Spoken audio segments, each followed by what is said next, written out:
ဟင်းပါလေးရဲ့ဒူဘိုင်းခရီးစဉ်ဟင်းပါလေးကတောက်ပတဲ့နေရာကြီးအမှာစစလိုစိမ့်တဲ့ဒူဘိုင်းမြို့စီကိုပြန်တက်လာနေပါတယ်။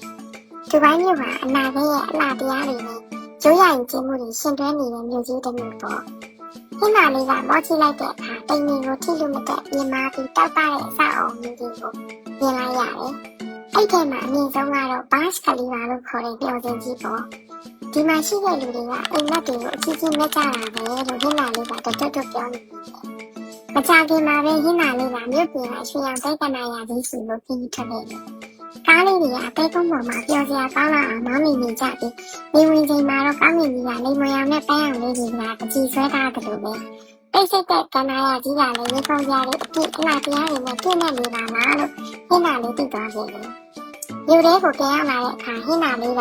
အဆောက်အုံထဲမှာမြင်းတွေကိုတွေ့လို့အံ့ဩသွားရတယ်လေ။ကုန်နိုင်ကြီးတစ်ခုထဲမှာကလေးတွေကနှင်းလျှောကြည့်နေပြီးပြင်းရုပ်ကလေးတွေလုံနေကြတာလေ။ဒူဘိုင်းမြို့ကပျော်စရာတွေကိုတီထွင်ကျစားတဲ့နည်းတွေနဲ့ခံပြီးရတာကိုအရင်မြင်လို့ရတယ်လို့ဟင်းလာလေးကရေမောင်းရင်းသိယူခဲ့ရတယ်။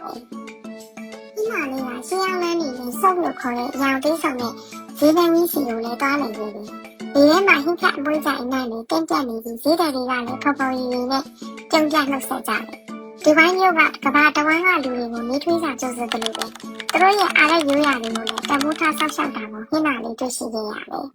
ဒီဘိုင်းမှာလှပတဲ့ကမ်းခြေတွေစိတ်လှုပ်ရှားစရာကစားကွင်းတွေနဲ့ကဘာတဝမ်းကပစ္စည်းတွေစုံတဲ့ဆိုင်ကြီးတွေအားလုံးရှိရတယ်။ဒီသားစုတွေကအတူတူကစားနေကြပြီးနိုင်ငံပေါင်းစုံကလူတွေကမြို့ကြီးထဲမှာတက်တက်ရှင်းရှင်းနေထိုင်ကြတယ်။နေရာတိုင်းမှာပြီးပြင်းလုံခြုံပြီးမိထွေးမှုကိုဟင်းတာလေးခံစားရရတယ်။ဒူဘိုင်းကမထွက်ခွာခင်မှာဟင်းလာလေးကသူ့ရဲ့နှက်ဆုစာအုပ်ထဲမှာရေးလိုက်တာကတော့ဒူဘိုင်းမြို့ကငါတို့ကိုယ့်ရဲ့ရိုးရာရေးကြီးမှုကိုတန်ဖိုးထားဖို့ရဲရဲဝံ့ဝံ့အိမ်မက်မက်ဖို့နဲ့လူတိုင်းကိုမိထွေးစာကြိုးစိုးဖို့တင်ပေးလိုက်တာပဲဟင်းလာလေးကပျော်ရွှင်စွာနဲ့နောက်ထပ်စကားများစီဆက်ပြီးပြန်တန်းတော့လာတော့တယ်